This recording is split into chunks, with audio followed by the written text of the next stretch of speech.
Well, my man Justin picked me up at the airport, and we are heading to Mohawk right now. I'm going to check in quick at the horses that we're schooling and qualifying today. And we're going to scoot over to the barn and make sure everything is all right there, and then I have to get back to maybe sleep. It would be nice today. I do want to send an email out. So last night, the first 2 nights were obviously crazy at Lexington. You guys were watching. We were trying to do a lot of stuff with the website, and I didn't get to send an email out. You know, you think sale starts at 7, you'll have lots of time to email. I didn't have a minute, because when we weren't looking at potential horses to bid on, we were going to look at other horses that might be in later on in the session or later on in the week.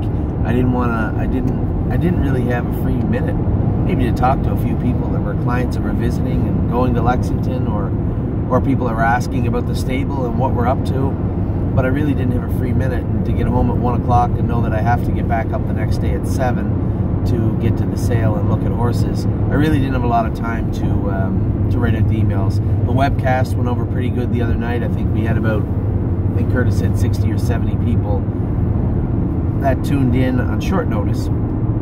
I think I might be interested in doing another one Saturday before the last session. But I guess that would depend on a little bit of feedback from you guys to see what you were looking at, what you liked, and if you tuned in, did you like the format? Was it okay? Obviously, I've never done one before, so I think it worked out well overall. We got day 1. We ended up with we were very lucky. I guess not lucky. I think I had called it in the video. For those of you that aren't looking at the videos, go to the Stable app, thestable.ca, download it, and or you can go to our YouTube channel, I guess it's called, our YouTube channel, and you can look at all the videos that we made. I made videos for today. We did about 75 horses, maybe 60 horses in total over the last few days. A lot of today's horses, their videos are already up that we're looking at today. There's a number of horses that we didn't do videos on that we're also looking at, but those horses in particular that we did videos on, we're going to be very interested in seeing what they look like in the ring. A little deflating the last 2 days going to the sale and, you know, getting the shit kicked out of us pretty good. There just wasn't any value there, you know. We were the underbidders on a couple of horses that I thought would have been really good acquisitions. They simply went too high. We did end up with the 2 Donato Hanovers. One of them,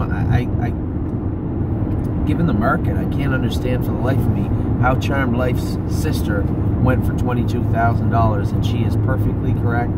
She's a good-sized filly. Well, I did a video on her, Curtis should have it up now, yesterday, explaining what I thought of that filly. She was in a bad spot in the sale for us. 1, I thought she'd go for too much money. And 2, we did have a group of clients that were interested in buying a horse like that. I thought she'd bring $60,000, $70,000. There was 2 horses coming up later on that I was very, very interested in that were going to go for around the same. And when I weighed everything out, I liked the Cadabra Colt a little bit later, number 133, Port Perry. I liked him a little bit better. I thought maybe he was around that 70,000, 80,000 range. So when we just stacked them together, Donato Hanover filly or the Cadabra Colt, I chose the Cadabra Colt. So for that specific group, we weren't going to be bidding on Nancy Grace, I think her name is, number 124. And it just happened by chance. I was signing the ticket for number 123, and I could hear her behind me. I could hear the auction going on, and she was stalled. You know, truthfully speaking, I looked at almost every Donato Hanover filly in the sale. I love the one that we're looking at today, but last night there was a filly went for $180,000. I didn't think it was even remotely as well-bred or looked as good as the filly we bought. Now the other filly, you have number 123, Miss Mischief Maker, I think her name is. She's a beautiful filly. She's towed out a little bit, but as I said in the video, you know, I want a horse with a little spunk.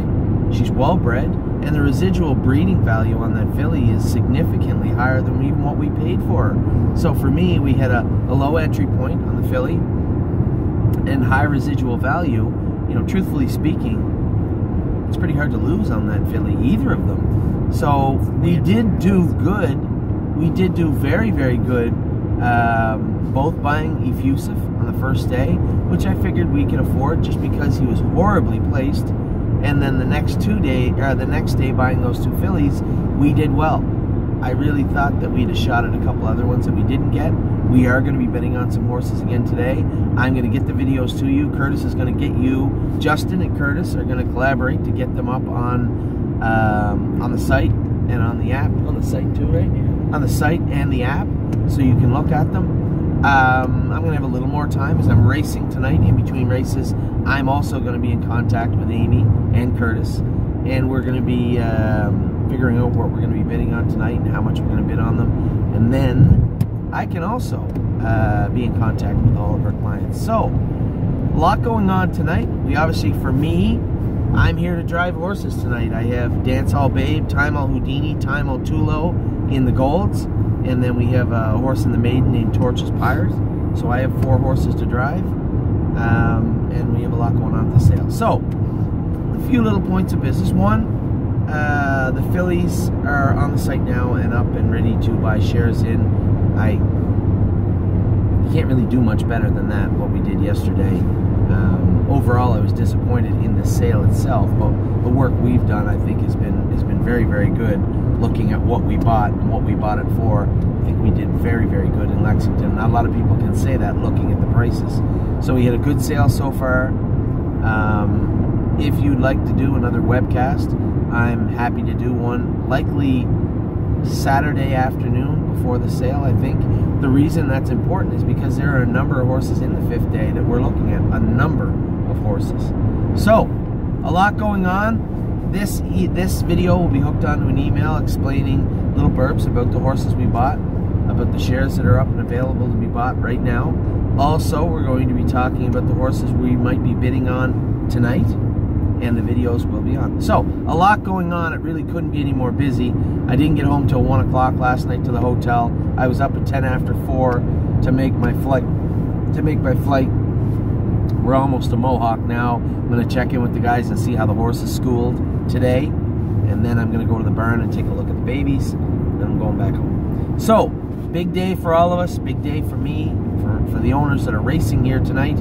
Big day for prospective owners at Lexington. Hopefully this is the night that these prices go away. My God almighty, this is ridiculous.